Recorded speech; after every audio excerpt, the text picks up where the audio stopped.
Hi hello welcome back to my YouTube channel. നമ്മുടെ ചാനലിലെ പുതിയൊരു വീഡിയോയിലേക്ക് എല്ലാവർക്കും സ്വാഗതം. അപ്പോൾ ഇന്ന് ഞാൻ തയ്യാറാക്കാൻ പോകുന്ന റെസിപ്പി നമ്മുടെ കുക്കുംബർ കൊണ്ടുള്ള ഒരു കിച്ചടിയാണ് കേട്ടോ. കുക്കുംബർ എന്ന് പറയുമ്പോൾ എല്ലാവർക്കും അറിയാലോ, വളരെ ഹെൽത്തി ആയിട്ടുള്ളൊരു വെജിറ്റബിളാണ്. നമുക്ക് സാലഡ് ഉണ്ടാക്കാനും അല്ലാതെ വെറുതെ കഴിക്കാനൊക്കെ എല്ലാവർക്കും തന്നെ വളരെയധികം ഇഷ്ടമായിരിക്കും. അപ്പോൾ ഇതുകൊണ്ട് കിച്ചടി എങ്ങനെ തയ്യാറാക്കാമെന്ന് നമുക്കൊന്ന് നോക്കാം. ആദ്യമായി തന്നെ കുക്കുംബർ കഴുകി വൃത്തിയാക്കി അതിൻ്റെ തൊലിയൊക്കെ കളഞ്ഞ് ഈ കാണുന്ന രീതിയിൽ ചെറുതായിട്ടൊന്ന് കട്ട് ചെയ്തെടുക്കണം കേട്ടോ നമ്മുടെ കുക്കുംബർ. ശേഷം ഈ കട്ട് ചെയ്ത് വെച്ചിരിക്കുന്ന കുക്കുംബറിലേക്ക് കുറച്ച് ഉപ്പിട്ട് ഒന്ന് നമ്മളൊരു 10 മിനിറ്റ് ഒന്ന് തിരുമ്മി അവിടെ വെക്കണം കേട്ടോ.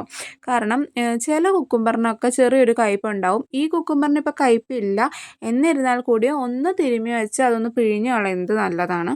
അതുകൊണ്ട് നമുക്കൊരു 10 മിനിറ്റ് ഉപ്പിട്ടൊന്ന് തിരുമ്മി വയ്ക്കാം. ശേഷം ഇനി ഇതിലേക്ക് ആവശ്യമായിട്ടുള്ള അരപ്പ് തയ്യാറാക്കാനുള്ള കാര്യങ്ങൾ നമുക്ക് നോക്കാം. ആവശ്യമായിട്ടുള്ള തേങ്ങ എടുക്കുക, പിന്നെ അതിലേക്കൊരു പച്ചമുളക് ഇട്ട് കൊടുക്കുക. ഒന്നല്ല, നമ്മുടെ എരിവിന് എത്രയാണെന്ന് വെച്ചാൽ അത്ര ആവശ്യമായിട്ടുള്ള പച്ചമുളക് ഇട്ട് കൊടുക്കുക കേട്ടോ. ശേഷം ആവശ്യമായിട്ടുള്ള തൈര് ഒഴിച്ചാണ് നമ്മളിത് അരച്ചെടുക്കുന്നത്. അപ്പോൾ ഇതേ ആവശ്യമായിട്ടുള്ള തൈര് കൂടെ ഒഴിച്ചു കൊടുത്തിട്ടുണ്ട്. ശേഷം നമ്മളിത് ഒന്ന് അരച്ചെടുക്കണം കേട്ടോ. ഒന്ന് അരച്ചെടുത്തു. അതിന് ശേഷം ഇനി ഇതിലേക്ക് ആഡ് ചെയ്ത് കൊടുക്കേണ്ടത് നമ്മുടെ കടുകുണ്ടല്ലോ, കടുക്, കറിവേപ്പില, ജീരകം. ഞാനിവിടെ ജീരകപ്പൊടിയാണ് ചേർത്ത് കൊടുക്കുന്നത്. നിങ്ങൾക്ക് ജീരകം സീഡ്സ് വേണമെങ്കിൽ അങ്ങനെ ചേർത്ത് കൊടുക്കാം. നമ്മൾ ഒന്ന് അരച്ചതിന് ശേഷം കടുക് ഇട്ട് കൊടുക്കുന്നത് എന്തിനാണെന്ന് വെച്ചിട്ടുണ്ടെങ്കിൽ കടുക് കിച്ചടിക്ക് ഫൈനായിട്ട് അരയേണ്ട കാര്യമില്ല. പതുക്കെ ഒന്ന് ക്രഷ് ചെയ്ത് അതിൽ ഒന്ന് എന്താ പറയുക, ഫുള്ളായിട്ട് അരയാതെ ഒന്ന് കിടക്കുന്നതാണ് കിച്ചടിക്ക് ഒരു പാകം. അപ്പോൾ കടുക് ഫൈനായിട്ട് അരയേണ്ട കാര്യമില്ലാത്തതുകൊണ്ടാണ് ഒന്ന് തേങ്ങ അരച്ചതിന് ശേഷം നമ്മൾ രണ്ടാമത് കടുകിട്ട് കൊടുത്തത് കേട്ടോ. അപ്പം ഇതെല്ലാം കൂടെ ചേർന്ന് നല്ല രീതിക്ക് വെണ്ണ പോലെ നമ്മുടെ തേങ്ങ അരച്ചെടുത്തിട്ടുണ്ട്. ശേഷം നമ്മൾ ഉപ്പിട്ട് തിരുമ്മി വെച്ചിരുന്ന കുക്കുംബർ നല്ല രീതിക്ക് പിഴിഞ്ഞ് അതിൻ്റെ നീരൊക്കെ കളഞ്ഞതേ എടുക്കുകയാണ് കേട്ടോ. നമ്മൾ നല്ല രീതിക്ക് അതിൻ്റെ അതേ പിഴിഞ്ഞ് വന്നപ്പോൾ തന്നെ 10 മിനിറ്റ്. ഓൾറെഡി കുക്കുംബർ എന്ന് പറയുമ്പോൾ വാട്ടർ കണ്ടൻറ്റുള്ള വെജിറ്റബിളാണ്. അപ്പം ഉപ്പും കൂടി ഇട്ട് കഴിഞ്ഞപ്പോൾ ആ ഉപ്പ് നീരും കൂടെ ചെന്നിട്ട് നല്ല രീതിക്ക് വാട്ടർ കണ്ടൻറ്റ് ഒന്നും കൂടെ അതിലുണ്ട്. അപ്പോൾ നല്ല രീതിക്ക് നമ്മളത് പിഴിഞ്ഞെടുക്കുക കേട്ടോ. അപ്പോൾ അത് ഇവിടെ നമ്മുടെ കുക്കുംബർ പിഴിഞ്ഞെടുത്തിട്ടുണ്ട്. ശേഷം നമ്മൾ അരച്ചു വെച്ചിരുന്ന അരപ്പുണ്ടല്ലോ, ആ അരപ്പ് ഇതിലേക്ക് ചേർത്ത് കൊടുക്കുക കേട്ടോ.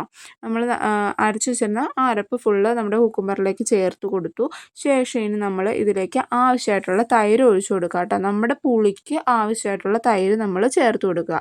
അല്ലാതെ നമ്മൾ വെള്ളമോ കാര്യങ്ങളോ ഒന്നും ഈ കിച്ചടിയിലേക്ക് നമ്മൾ ചേർക്കുന്നില്ല. അപ്പം നമ്മുടെ പുളിക്ക് ആവശ്യമായിട്ടുള്ള തൈര് നമ്മൾ ഈ അരപ്പ് ചേർത്തതിന് ശേഷം ചേർത്ത് കൊടുക്കുക.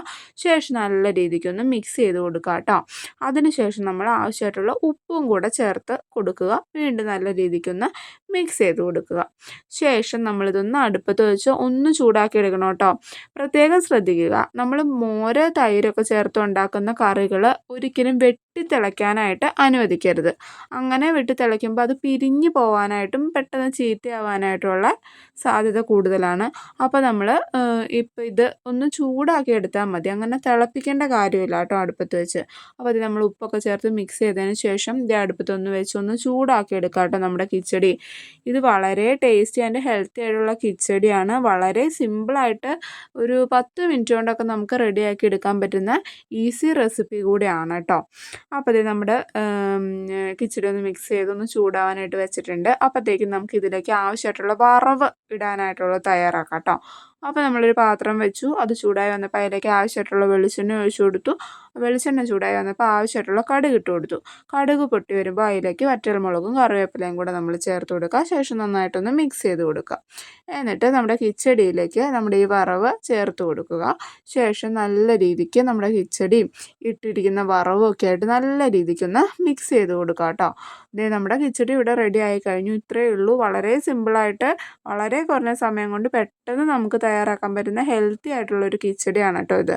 അപ്പോൾ ആരെങ്കിലുമൊക്കെ ഇത് ട്രൈ ചെയ്ത് നോക്കിയിട്ടില്ലെങ്കിൽ എല്ലാവരും ഒന്ന് ട്രൈ ചെയ്ത് നോക്കി അഭിപ്രായങ്ങളൊക്കെ പറയണേ. അപ്പോൾ പുതിയൊരു വീഡിയോ ആയി കാണും വരേക്കും ബൈ ബൈ.